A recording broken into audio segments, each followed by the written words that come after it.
Bonjour à toutes et bonjour à tous, on va être poli. Aujourd'hui, je vais vous expliquer, enfin vous parler un peu de marketing territorial. Alors vous allez me dire, marketing territorial, sur un salon qui promeut l'industrie, c'est un petit peu à côté. Mais je vais vous prouver que non, je vais essayer de vous prouver que non, parce qu'en fait, la marque Alsace, en tout cas l'ADIRA, donc l'agence de développement économique de l'Alsace, je ne sais pas si vous connaissez l'ADIRA, les clients de l'ADIRA, c'est très simple, ce sont les portefeuilles beaux comptes et grands comptes, donc les comptes clés en Alsace. Donc chez nous, c'est plus de 100 personnes dans l'entreprise et plus de 50 personnes avec forte valeur ajoutée dessus. C'est bon? C'est mieux? Voilà. Donc voilà.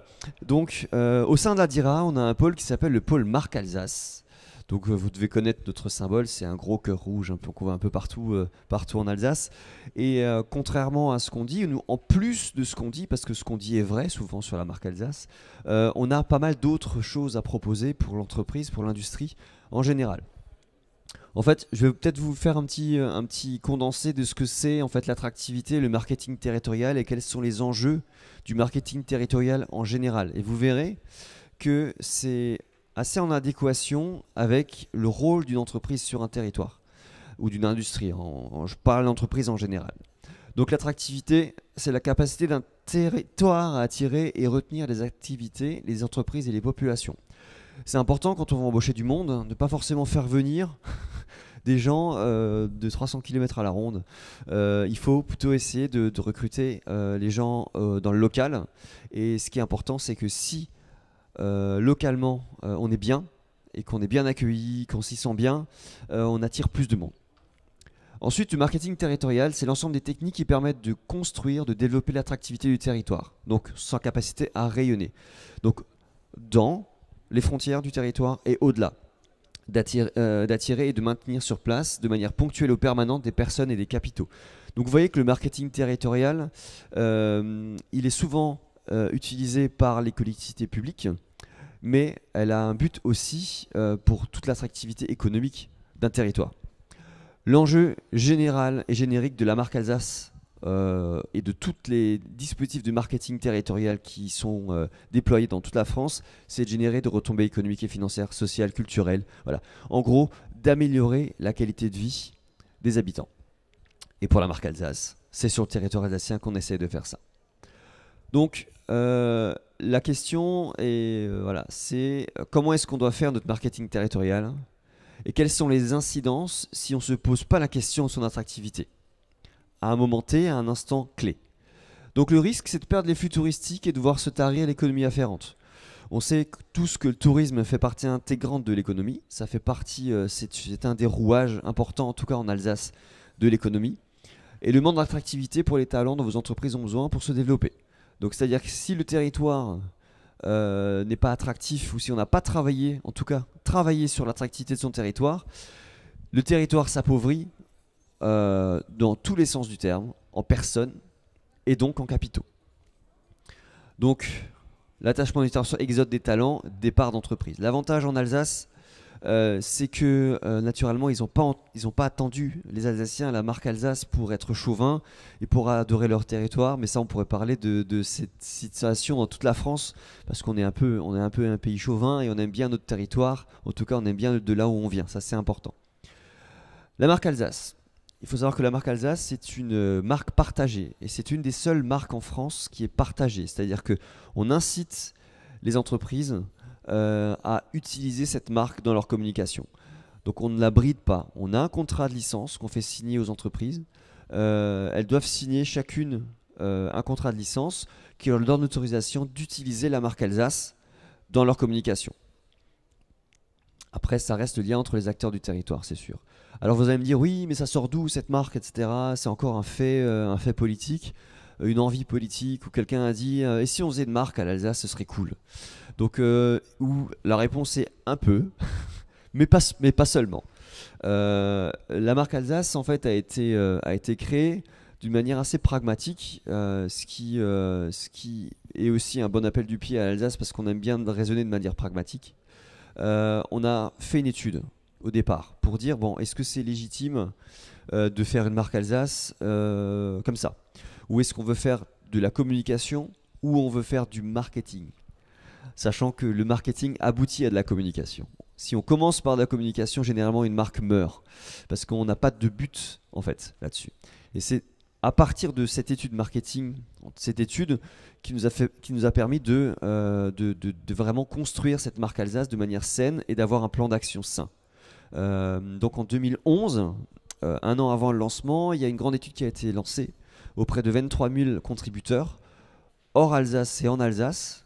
Donc la question c'était, voilà, qu'est-ce que vous pensez du territoire alsacien? Qu'est-ce que vous pensez de la personne qui travaille en Alsace? Qu'est-ce que vous pensez du travailleur alsacien? Qu'est-ce que vous pensez d'un produit qui vient d'Alsace? Et de ces questions qui ont été posées en dehors de l'Alsace, parce qu'en Alsace ça aurait été trop simple, en dehors de l'Alsace, on nous a dit, ben voilà, en Alsace, on est toujours à l'heure. Alors c'est effectivement ce que les gens pensent des Alsaciens. On est toujours à l'heure, on fait jamais grève, ça c'était rigolo à entendre aussi. Les Alsaciens font jamais grève, ce qui n'est pas vrai, mais peut-être moins qu'ailleurs. On travaille très bien, notre travail il est reconnu, c'est la qualité quand c'est une entreprise alsacienne qui travaille, etc., etc. Donc ça c'est le positif. Donc travailler du marketing sur du positif, c'est pas évident parce qu'il n'y a pas d'idée novatrice. Par contre, on a travaillé sur le négatif et on a eu quelques réponses négatives, comme quoi l'Alsace n'était pas ni associée à l'innovation, ni associée à la modernité. Donc le mot Alsace et innovation, ça marchait pas. Le mot Alsace et modernité, bah non, vous êtes traditionnel en Alsace, vous pouvez pas être moderne. C'est pas possible. Voilà. Dans l'esprit des gens, on pouvait pas scinder le cerveau en deux en se disant, bah non, l'Alsace est moderne et traditionnelle. Non, l'Alsace est traditionnelle, était reconnue pour ça. Donc, on a décidé de s'attaquer à ça.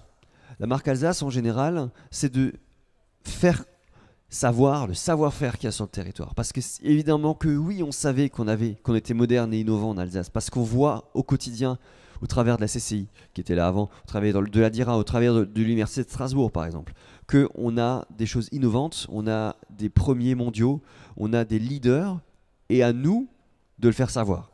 Naturellement, dans les bassins de l'université ou de la CCI, c'est connu, mais le grand public doit savoir. Pourquoi? Parce que si le grand public le sait, c'est un vecteur d'attractivité. Purée en Alsace, c'est quelque chose qui est vachement sympa. Et si je décidais d'aller là-bas m'installer parce que c'est un lieu de travail super formidable, etc. Donc, c'est important. Donc, cette étude nous a permis vraiment de nous fixer.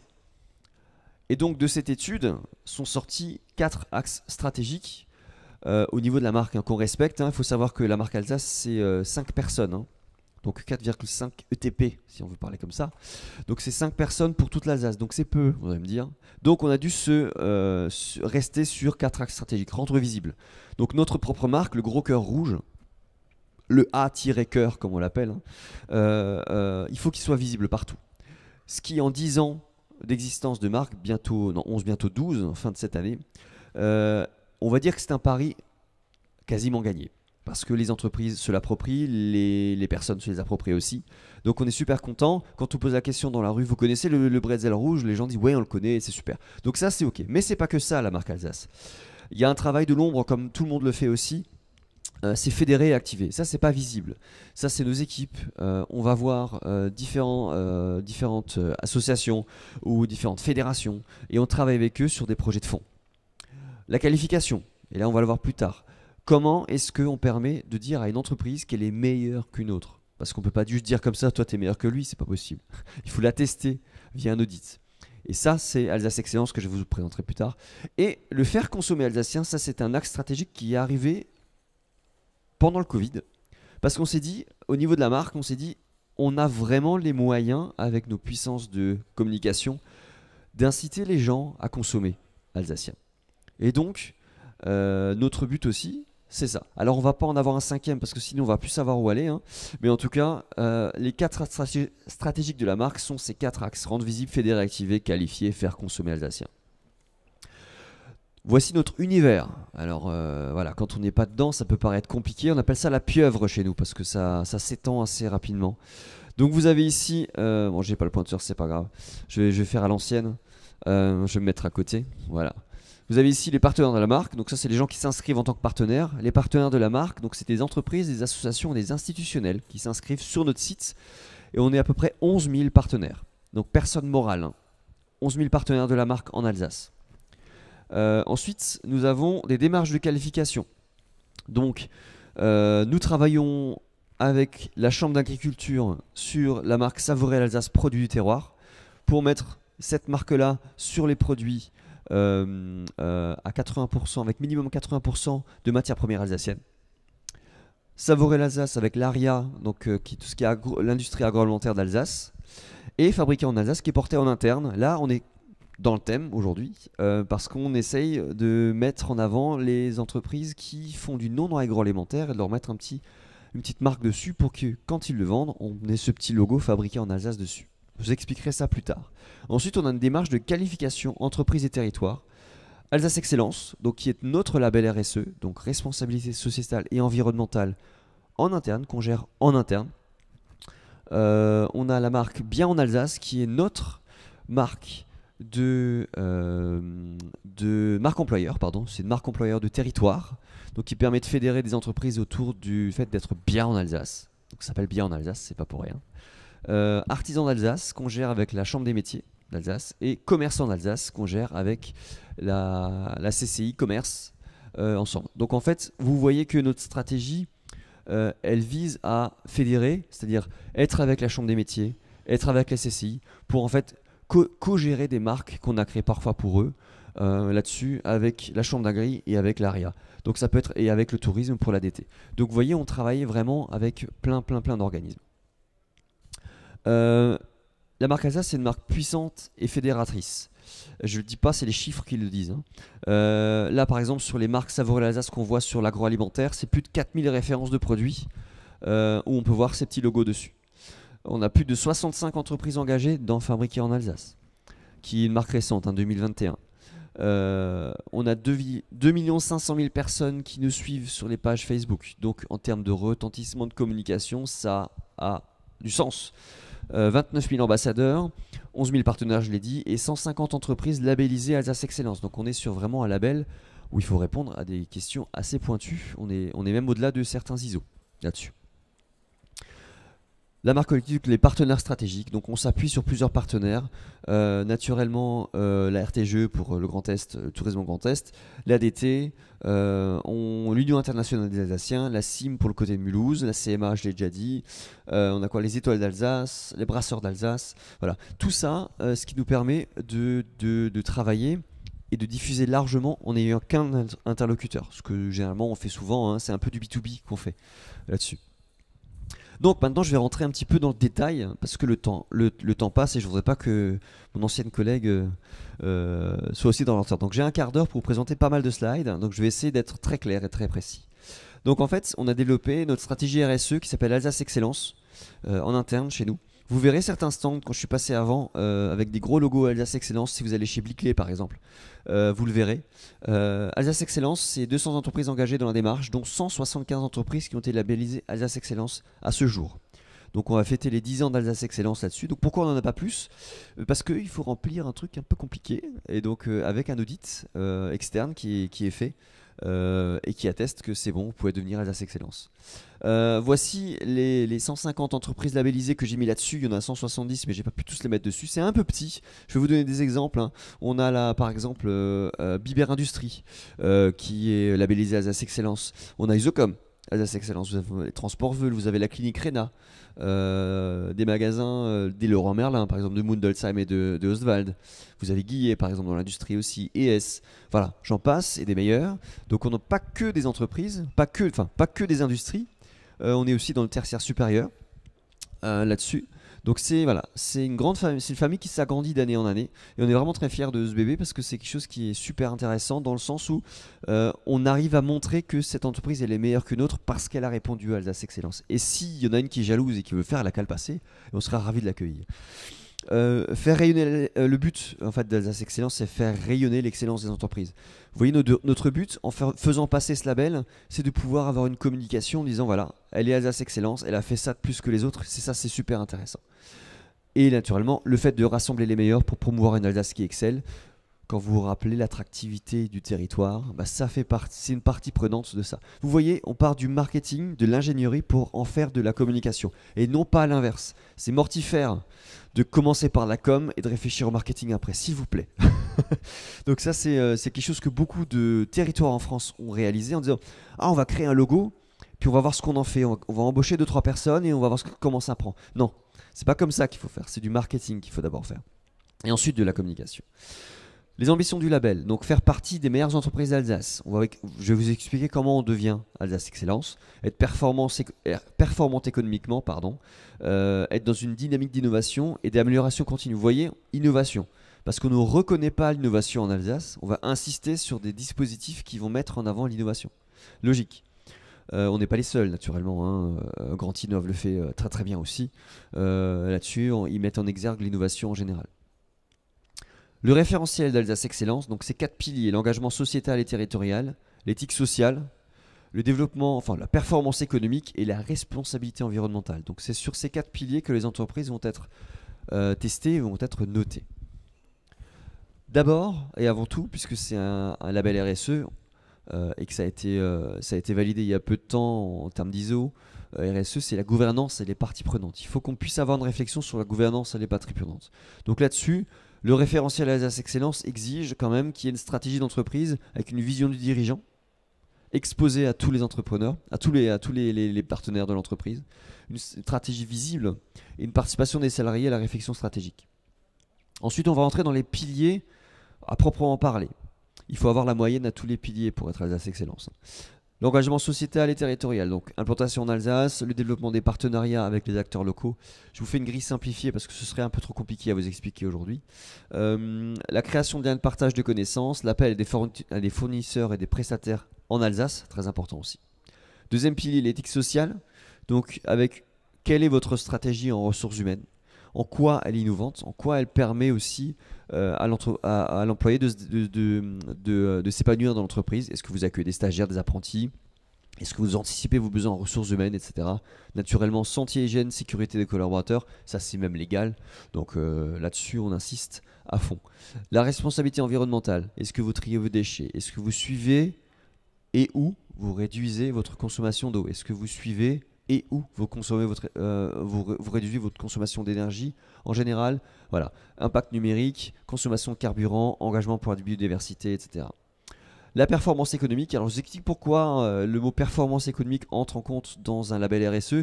C'est que nous, pour Alsace Excellence, on aime bien avoir des entreprises qui restent longtemps avec nous et pas qui arrivent et qui repartent parce qu'ils ont des soucis économiques. Et donc en fait, notre pilier nous permet de visualiser et de tester un peu l'entreprise qui rentre dans le label Alsace Excellence.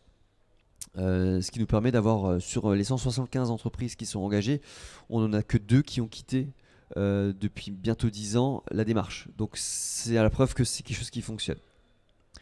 Voilà, une fois qu'on est Alsace Excellence, on ne lâche pas les entreprises dans la nature. Vous pourrez aller voir Blickley, hein. Ils vont vous dire: ah, Lynn, elle m'envoie tout le temps des mails pour que j'assiste à des conférences ou pour que j'organise des rencontres ou que je participe à des ateliers. Le but de ces entreprises Alsace Excellence, c'est qu'elles deviennent meilleures. Même si elles sont déjà très bonnes, c'est qu'elles deviennent meilleures. Et donc, on organise par exemple des ateliers transition énergétique chez Crédit Agricole qu'on a fait, des after-work des dirigeants, des ateliers gouvernance et parties prenantes en avril. Donc 2023, je parle de 2023. Par exemple, on a organisé en mai l'année dernière un atelier greenwashing versus RSE. Effectivement, c'est assez intéressant de s'intéresser à ça parce que beaucoup d'entreprises ont des labels RSE qu'elles ont obtenus une année, mais qui n'est pas renouvelable. Ah, tiens, bizarre. Mais elles peuvent le garder super longtemps parce qu'elles l'ont passé qu'une fois. Alsace Excellence, si on le passe une fois, on le repasse tous les 3 ans. Voilà. Des réunions plénières, des ateliers bien-être des collaborateurs chez Gripple Europe et des soirées spécifiques. Donc ça, c'est quelque chose qui nous porte aussi. Des remises des diplômes. On encourage vraiment la fierté de l'appartenance à l'entreprise via Alsace Excellence. Vous voyez les 2 pans. On est une entreprise vertueuse parce qu'on est RSE, mais Alsace Excellence nous permet aussi d'organiser des événements en interne dans l'entreprise. Voilà, le programme d'animation de cette année tourne autour des rencontres de commissions, des groupes de travail, des rencontres de dirigeants, des visites d'entreprise. Voilà, c'est quelque chose qui est très vivant à l'année.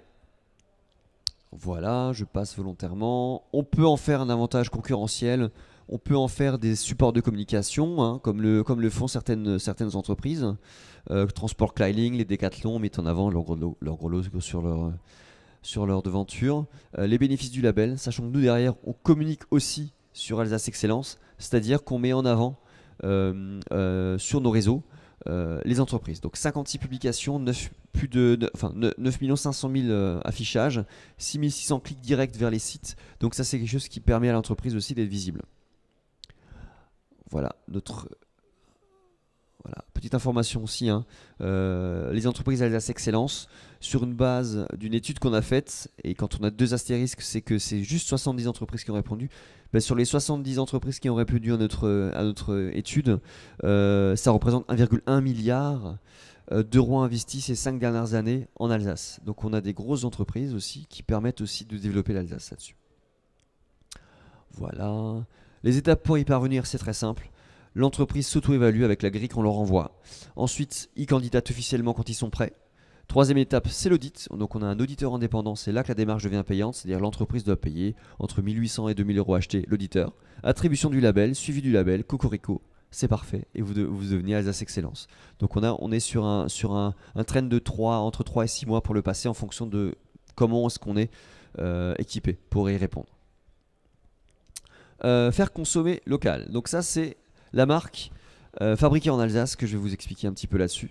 Donc en fait, le but de fabriquer en Alsace, c'est justement de valoriser l'offre des produits et des fabricants alsaciens hors agroalimentaire, parce qu'il existe déjà d'autres marques par rapport à ça.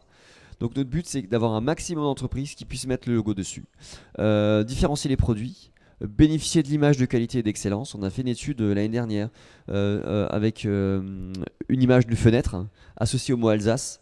Et on a demandé aux personnes qui répondaient qu'est-ce que ça vous fait penser en premier. Et les premières choses que les personnes ont répondu, c'est qualité. Donc le travail en Alsace est reconnu comme étant un travail de qualité, ce qu'on savait déjà, mais on nous l'a confirmé par une étude. Rassurer le consommateur sur la provenance du produit, sachant que la marque fabriquée en Alsace, elle est attribuée au produit de l'entreprise et non pas à l'entreprise elle-même, ce qui est différent d'Alsace Excellence. Donc on le met sur le produit et pas dans l'entreprise. Bon, les prérequis, je les passe. Les critères d'éligibilité sont très simples. Si les étapes de production qui lui confèrent ces caractéristiques essentielles ont lieu en Alsace, alors on peut considérer que le produit est fabriqué en Alsace. Donc, juste la finition, ça ne marche pas dans fabriqué en Alsace. Juste le conditionnement, ça ne marche pas dans fabriqué en Alsace, il faut aller plus loin. Par contre, on exclut l'origine des matières premières dans l'attribution du label, sinon on aurait 6 ou 7 entreprises à peine fabriquées en Alsace, parce que l'acier ne vient pas d'Alsace, hein, ne vient même plus de France. Donc c'est un peu compliqué, ou plus beaucoup de France, c'est un peu compliqué. Donc voilà. Ensuite, on peut l'utiliser aussi quand on sous-traite un produit pour une grande marque, avec l'accord de la grande marque aussi. La procédure d'obtention, c'est très simple. Vous venez, on candidate, on vient vous voir, vous remplissez le formulaire, vous passez par un comité d'accréditation, et ensuite, cocorico, vous l'avez, si c'est tout bon. On fait une visite pour vérifier que vous avez bien l'outil de production en Alsace, et puis après, vous pouvez apposer vos logos sur les produits. Il y avait une participation financière, fut un temps, mais maintenant, on l'a transformée en contre-valeur publicitaire.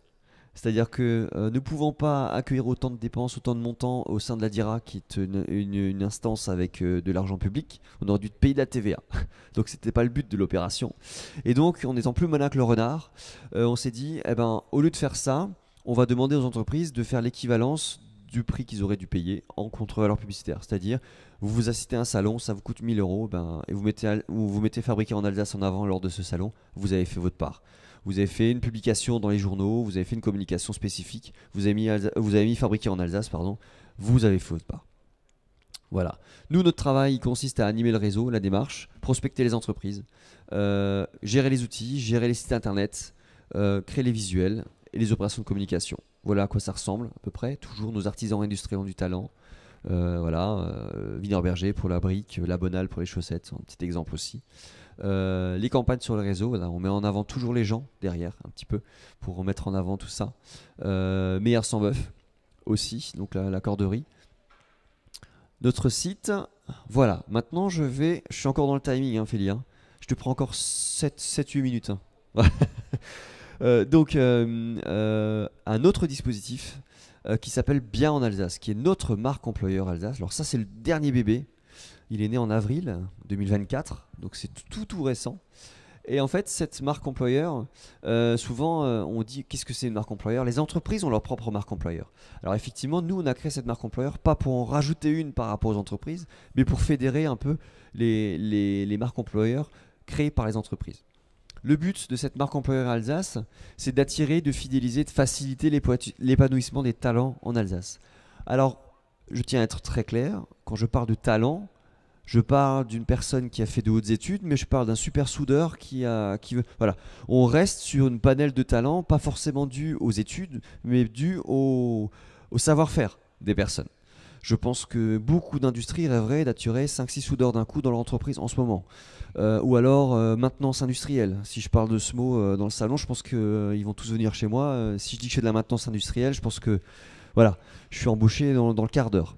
Donc c'est ça en fait. C'est les talents, tous les talents, pouvoir faire en sorte qu'ils soient employables et qu'il y ait une employabilité là-dessus.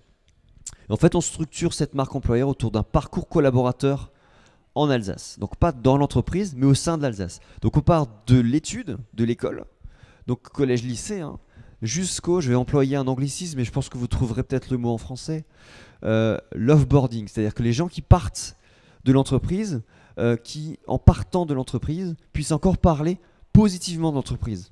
Parce que je pars pour plusieurs raisons. Alors si je me fais virer, c'est sûr qu'on ne va pas forcément parler bien de l'entreprise. Par contre, si je pars parce que j'ai d'autres opportunités, mais que l'entreprise qui m'a accueilli est bien aussi, le fait que la personne qui parte de cette entreprise parle bien de l'entreprise, ça contribue aussi à l'attractivité des talents. C'est un ambassadeur en fait. Il faut faire des gens qui partent de l'entreprise dans de bonnes conditions pour d'autres horizons, qui deviennent aussi des ambassadeurs. Et donc ça, on essaie d'inculquer ça aux entreprises au niveau de la marque employeur. Elles l'ont déjà bien compris, on leur a pas appris non plus, hein. Mais voilà, on veut systématiser tout ça. La construction de démarche, elle est très simple. On a créé 4 territoires pilotes. Donc on est sur Agno-Wissembourg, on est sur Strasbourg-L'Eurométropole, Colmar-Neuf-Brisac et Saint-Louis. Donc il fallait des territoires pilotes pour un peu tester tout ça, avec à chaque fois un couple territoire-entreprise. Pour nous, la marque employeur Alsace, c'est pas juste les collectivités, mais c'est aussi les entreprises. Donc c'est que les deux soient au même niveau. Pourquoi? Parce que généralement, elles se parlent un petit peu, mais grâce à cette marque employeur, elles vont se parler beaucoup plus souvent. Pourquoi? Parce qu'il y a des besoins dans les entreprises que les collectivités n'ont pas encore forcément perçus. Et donc ce dialogue, cette marque employeur Alsace permet aussi de le maintenir et de le créer. Voilà, on va passer le détail. On est sur du Global Alsace, toujours une action Global Alsace, une action de territoire, une action entreprise, une action partenaire. L'action partenaire, France Travail et d'autres partenaires qui sont dans le milieu de l'emploi. Des agences d'intérim aussi là-dessus. Donc passer de la théorie à l'action, voilà, le but c'est que les territoires s'emparent de la déclinaison locale. Par exemple, je parlais de Saint-Louis, la marque employeur, Saint-Louis, voilà. Elle prend la même chose et elle le décline au niveau de Saint-Louis, au niveau de Colmar, au niveau de MS, au niveau de Agno et Wissembourg. Voilà, les parcours collaborateurs. Donc on a 4 grandes étapes au niveau du parcours collaborateur, c'est la formation. Donc l'Université de Strasbourg, les IET, les lycées et le rectorat sont partenaires de cette marque employeur. Pourquoi? Parce qu'il faut mettre parfois en évidence, et ça c'est un gros problème aussi, mais c'est pas évident à faire, des formations en face des besoins des entreprises. La notoriété, donc faire générer des candidatures. L'accueil, donc savoir intégrer et accueillir dans l'entreprise. Ça, généralement l'entreprise qui est déjà dans une marque employeur sait le faire. Et surtout, employabilité, le mot rétention, j'aime bien ce mot parce que c'est un mot qu'on utilise souvent au Québec. On retient chez nous parce que c'est important. Et l'engagement. L'engagement dans la démarche, c'est par une signature d'une charte d'engagement par la collectivité et par l'entreprise. Donc il y a plus d'une cinquantaine de signataires actuellement, on va atteindre les 80 d'ici la fin de l'année, dans toute l'Alsace. Voilà, le visuel. Quand vous voyez bien en Alsace, c'est que c'est la marque employeur. Alsace, vous ne voulez pas appeler ça marque employeur parce que c'est un peu ronflant, ça fait un peu trop administratif. Et bien en Alsace, c'est sympa parce que ça exprime tout en même temps. On est bien dans son job, on est bien sur le territoire. On a réussi à trouver une crèche pour nos gamins facilement parce qu'on est passé par cette marque employeur aussi. Donc c'est quelque chose qui est intéressant. Et voici une déclinaison pour le territoire de Saint-Louis, qu'on verra à l'EMS aussi, Eurométropole de Strasbourg, hein, Agno et tout. Donc territoire engagé bien en Alsace, Saint-Louis agglomération. Donc ça, c'est des choses qu'on va voir bientôt. Avec une charte graphique et un guide à destination des entreprises, un guide à destination des futures personnes qui viendront en Alsace trouver un job, et un guide pour les collectivités. Donc vraiment, on brasse tout avec à chaque fois des spécificités en fonction de nos approches. Voilà, les contacts utiles pour vos recrutements, ça c'est important aussi. Et en cours, un flyer séduction Alsace et trouver un job en Alsace. Donc on va créer plusieurs outils qui nous permettront, et un guide d'accueil par territoire qui va être mis en avant. La suite, action de communication. Donc on va comme dire marketing d'abord, travail de fond et communication ensuite, jamais l'inverse, sinon on se plante. Donc là-dessus, tout nous suit. Intéressant, on a une opportunité, c'est-à-dire que le 19 septembre, on va tous partir au Parc des Princes et on va faire un job dating dédié à l'Alsace au Parc des Princes. Donc on va emmener les industriels, les territoires avec nous, recruter directement des talents à Paris. Parce qu'on a du mal à embaucher en Alsace aussi, parce qu'on a un manque de talent en Alsace, c'est ce qu'on a dit au début, hein, c'était le constat de départ. Et puis les entreprises qui ont du mal à recruter, alors écoutez, on a du mal à recruter en Alsace, on va faire comme les Canadiens, je ne sais pas si vous connaissez, mais Bombardier, à la fin d'études de Supaéro à Toulouse, ils mettaient un stand de 250 mètres carrés, ils recrutaient les 15 premiers ingénieurs qui sortaient de Supaéro, alors qu'ils auraient dû normalement aller chez Airbus, quoi. Donc ça, les Canadiens le font depuis longtemps. Là, on a initié ça pour recruter des talents qui sont à Paris. On dit, ouais, à Paris, tu gagneras peut-être un peu plus, mais tu seras peut-être un peu moins bien. Viens en Alsace, c'est bien. Voilà. J'espère que j'ai gardé le timing qu'il fallait. Voilà. Merci pour votre écoute. Et puis, j'espère ça à Ophélie.